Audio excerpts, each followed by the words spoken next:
Jori and Sadie Falak, welcome to the Share Chair. Thank you for having us. This is really fun to me to talk to the two of you twins today, because I myself have twins, and I'm curious about the twin world.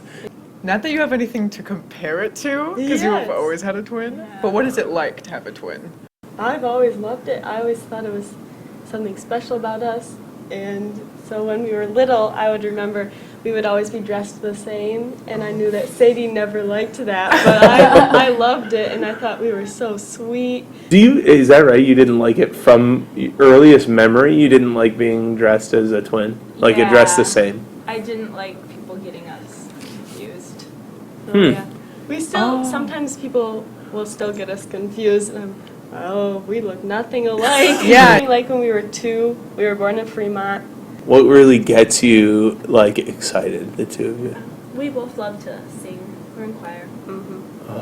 Are you in the Bella Voce? I'm in Bella Voce. Bella Voce? I'm in Folk Ensemble. Okay. So at some point, I know that our whoever listens can't see you, but Sadie, you have pink hair. You have some things that make you look or whatever You have eccentric. a sick nose ring.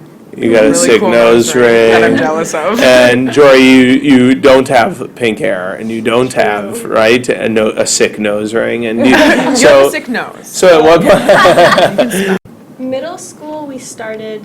I grew out my bangs. It was a big step for us. Oh yeah. We rocked the bangs for quite a long time. Together you did? We had bobs and bangs. It was not a good look. Yeah. So middle school, we started dressing apart, finding our own styles, I guess we could say. And then high school, definitely, Sadie started dyeing her hair. I think I was 12. I was like, wow, bangs aren't a good look. So that, I grew them out. And also, I didn't like people calling me Jori. I was like, I have to make it so we don't look as similar. Even my natural hair color is blonde, and I just felt like that did not fit my personality, so I decided to dye it. Mm-hmm. What color did you start with? What was the first dye job?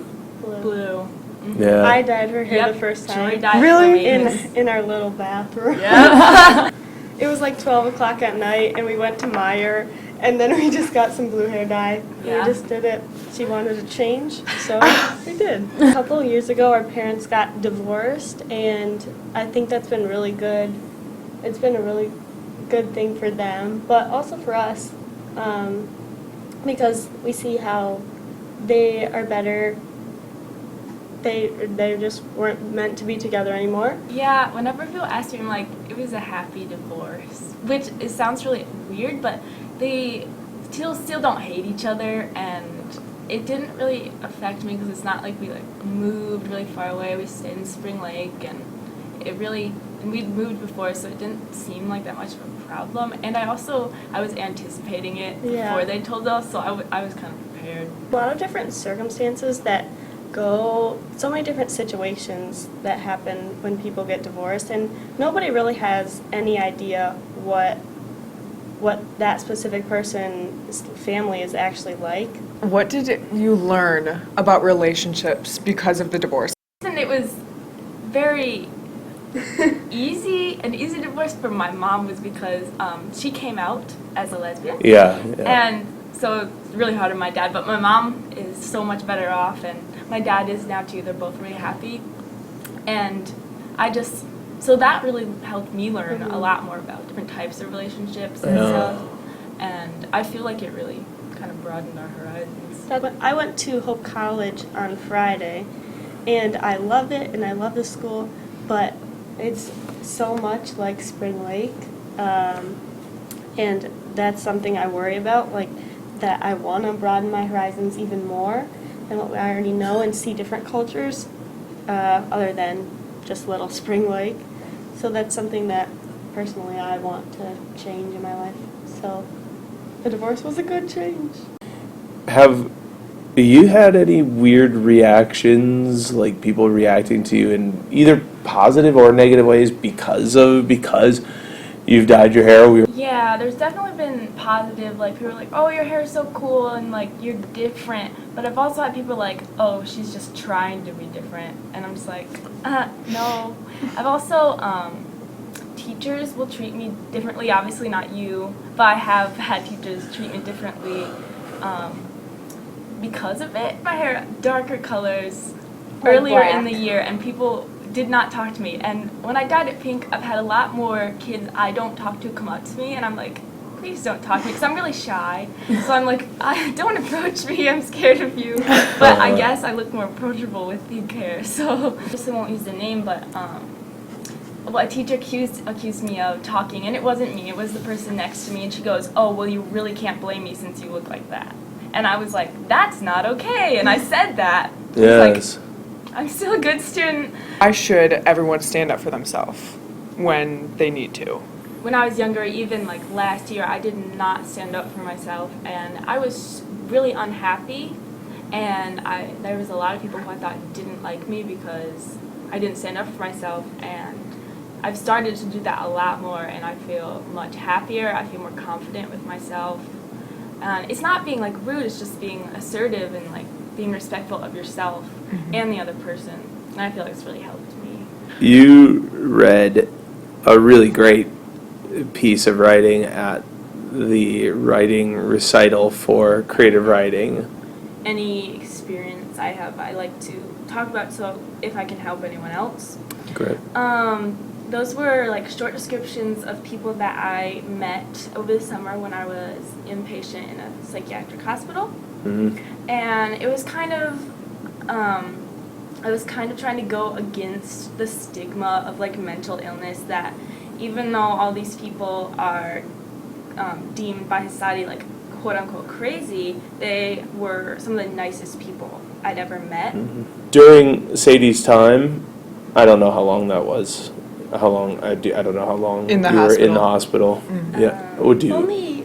You were only in the hospital. Yeah, for like for only 11 days. Okay. But then you would go back to. Yeah, like And day programs. and I guess I'm curious about your response to that, or your reaction, or your support, or your concern, or your fear. Like one would expect, it was shocking. I never thought that I would be without her. Like, I couldn't be with her for that long. And a lot of people, especially, well, I didn't know anything about different disorders like depression or eating disorders. And so I was so scared that I had no idea what was going on in there. Like, I had no idea what she was going through or what the other people in there were going to be like. And I was just so scared that when she got out, she would be like a different person, or she wouldn't be any better. So I was just always worried about that. But then once I got to go in there and talk to her therapist, and just over time, I've learned more about all the different mental illnesses, and well, not just mental illnesses, and other things too. Mm-hmm. And so I have a better understanding. I did attempt suicide, and I have anorexia and severe depression. And so I was going to like a day program for it, and I just wasn't getting better. And so I went into inpatient. So you stay there 24/7, you live there, and I was terrified because I've watched American Horror Story Asylum. I was like, oh no, they're gonna shock me, they're gonna stab me with needles and stuff. But it's not like that at all. Like, there's windows, it's colorful, there's carpet, it's like, it's not cement walls, and the people there are really nice and stuff. And The people there are so educated in their fields, and they know their stuff, and they know what's best right now to help all they can. yeah, I thought it was a great experience. For me, it was eye-opening, and at the same time, just extremely helpful to see that there was other people very similar to me. And it was great to talk with them and with the doctors and the therapy people. It was really great. You had any advice for people, just because you said, especially you were comfortable with talking about your experiences with mental illness in case you wanted to help anyone, if anyone heard it, which I think is so noble It's of amazing. you and very No, it's wise. really- Be educated about what you're going to be dealing with or talking about, and don't talk about something if you don't know what you're saying. Yes. You think it's common sense, but it's Yeah. not. But So it's good not. advice. I guess if you are struggling with a mental illness or a disorder, I know it's going to sound really cliche, but you need to tell someone. Because for a while, I was like, I'll get over it, I can deal with it. And I didn't, and it got worse. And you think you're going to tell someone and they won't understand. They probably won't. Because if they're not going through it, you're not going to understand. But they will try and help you, and you do need to get help. And there are people who will not judge you, and there are people who will understand if you find the right person. And that's just a really important thing to do. Thanks for Nice. being on the Share Chair, you two. Really appreciate it. It's awesome. Thank you. Thank you for listening to this episode of The Share Chair. Stay tuned next week for a new one. Also, check us out on Facebook and Twitter for regular updates at The Share Chair. And if you're interested in having a piece of your writing or an experience shared on the podcast, contact Elise McGannon at 203-505 at springlakestudents.org.